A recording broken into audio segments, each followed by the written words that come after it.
Queridos hijos, hemos llegado ya al domingo 14 del tiempo litúrgico llamado ordinario. El nombre dado a este tiempo no ayuda mucho a entender su sentido.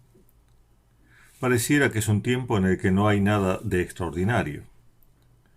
Sin embargo, es un tiempo en el que la liturgia gusta detenerse en la lectura corrida de un evangelio, para meditarlo con mayor profundidad. En la liturgia no hay nada que sea superfluo. Todo nos ayuda a entrar en comunión con Dios. Particularmente este domingo, el evangelio que se lee está tomado del capítulo 11 de San Mateo, versículos 25 al 30, y dice así: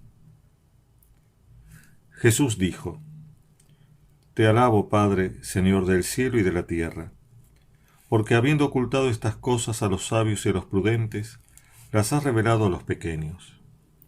Sí, Padre, porque así lo has querido.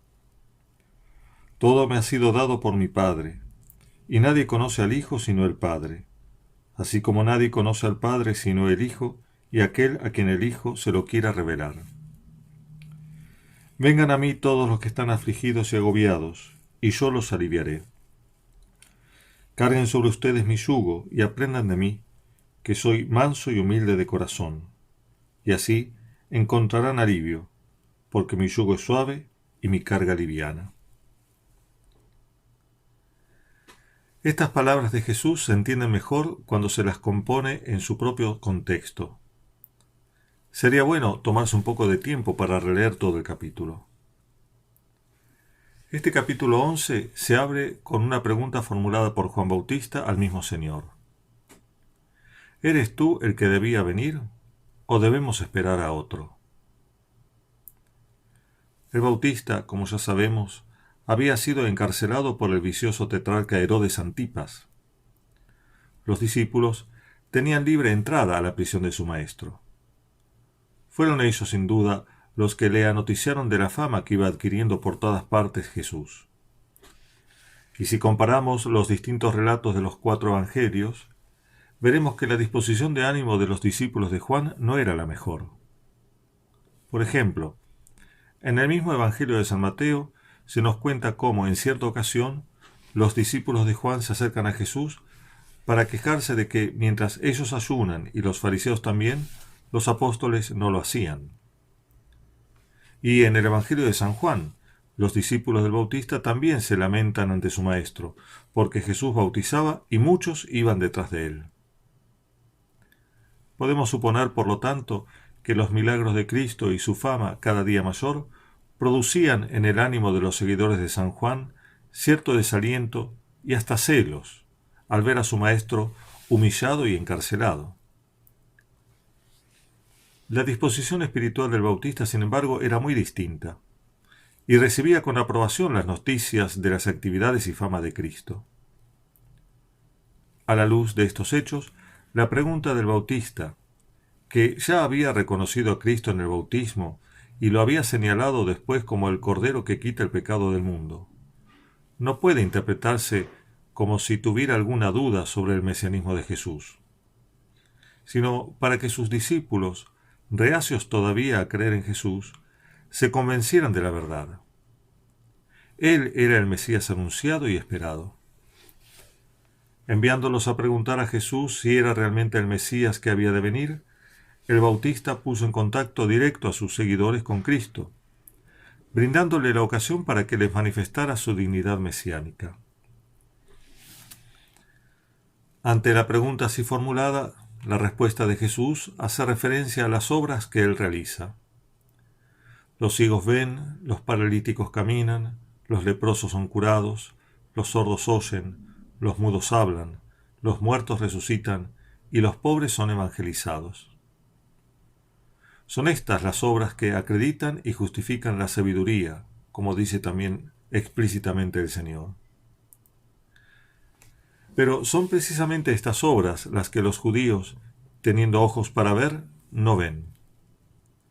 La continuación de este capítulo del Evangelio relata la amarga queja de Jesús por la incomprensión de los suyos.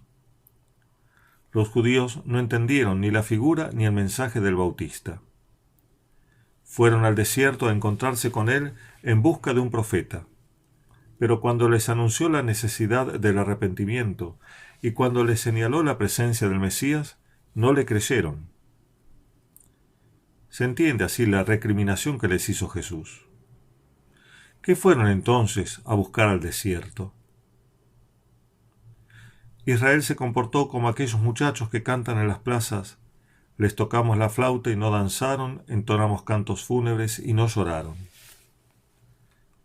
Nada de lo que Dios hacía satisfacía sus exigencias. Juan, que no comía ni bebía, fue tenido por endemoniado. Jesucristo, que comía y bebía, fue tachado de glotón, borracho y amigo de publicanos. Y así como abandonaron a San Juan Bautista, así también los judíos rechazaron la predicación y la persona del Señor.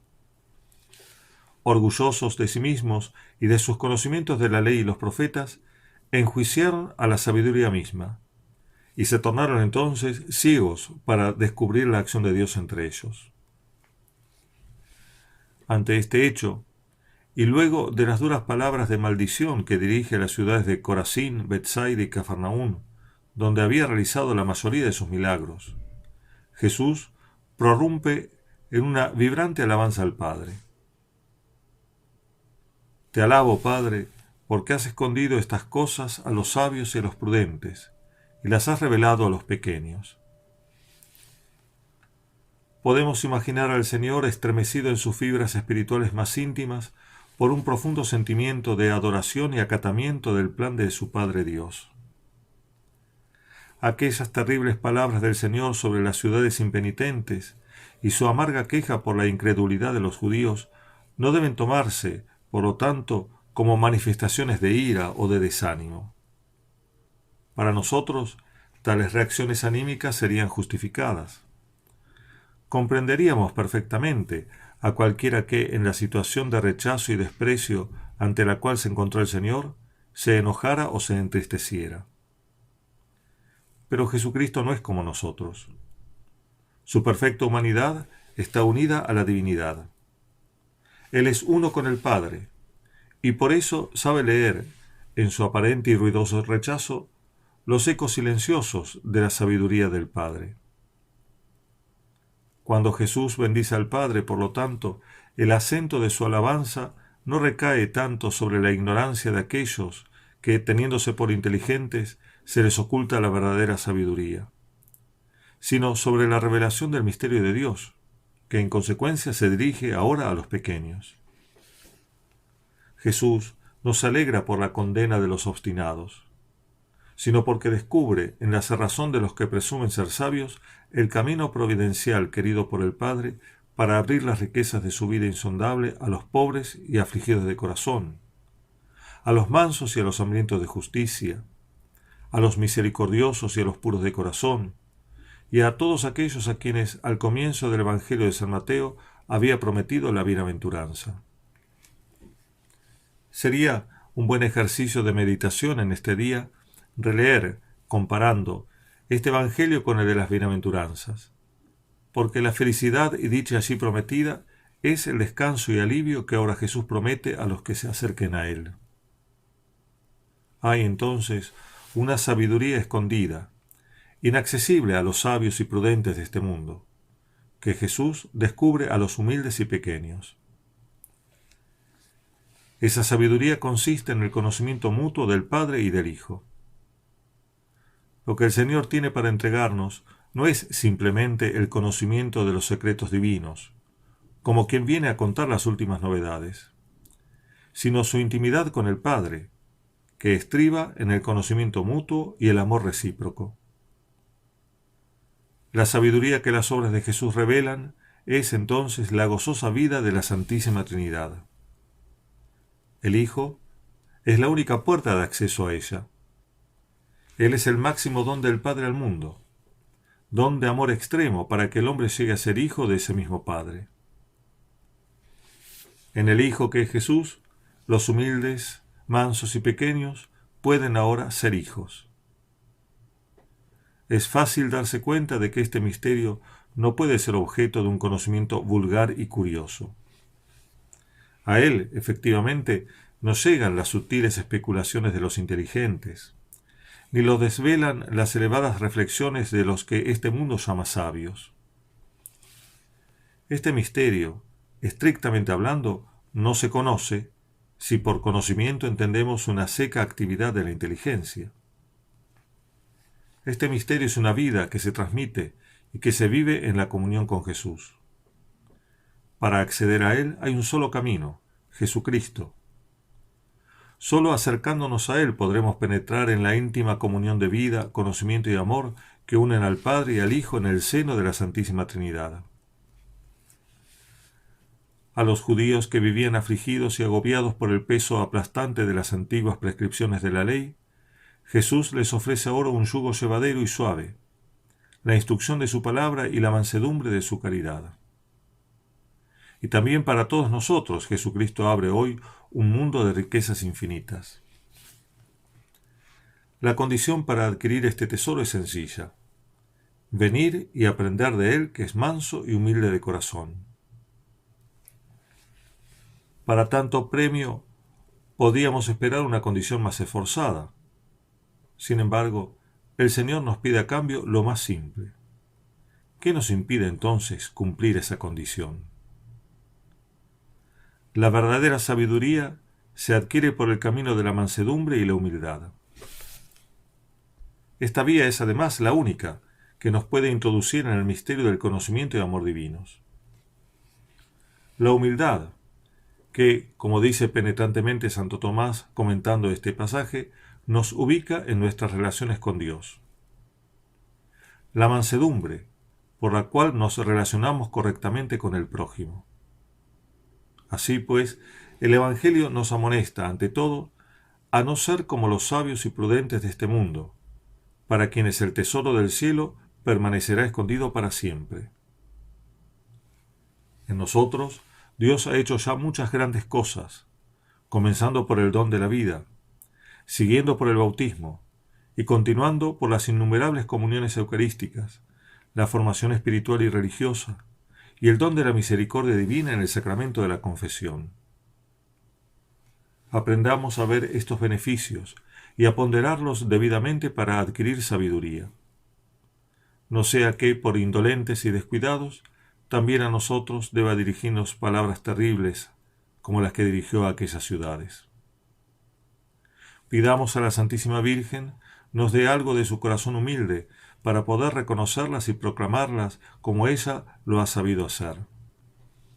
Que ella nos libre de la triste secuela de ceguera que la soberbia y el orgullo causan en el corazón humano. Pero el Evangelio no solo nos advierte para que no andemos por el camino de la necedad, sino que también nos invita a encontrar la senda de la verdadera sabiduría, entrando en comunión con Jesús por el camino de la imitación de su humildad y su mansedumbre. Llevemos, por lo tanto, con gusto en nuestras mentes el yugo suavísimo y excelente de su doctrina. Carguemos generosos sobre nuestra voluntad la práctica dulce de la caridad. Nada hay más deleitable y descansado para nuestras almas que esta práctica. El Señor hoy nos ha mostrado un destello del cielo. No cerremos nuestros ojos como aquellos que, ufanándose de saber, nada sabían. Abramos nuestra mirada a la contemplación de la humildad y mansedumbre de Jesús, es decir, a la meditación de su condición de Hijo y su caridad para con nosotros. No veamos en estas dos cualidades solo dos virtudes morales dignas de ser imitadas. Más bien, veamos en ellas su sentido y contenido último, esto es, la deslumbrante realidad de Jesucristo, Hijo de Dios Padre y Salvador de los hombres. Otra vez entonces, que la Santísima Virgen, que supo meditar constantemente en su corazón humilde y pacífico la gran obra del amor de Dios para con los hombres, nos lleve hasta Jesús para recibir de Él el reposo y la paz que promete a los que se saben hacer pequeños, porque sólo a ellos pertenecen las riquezas del reino. Que Dios los bendiga a todos, el que es Padre, Hijo y Espíritu Santo. Amén.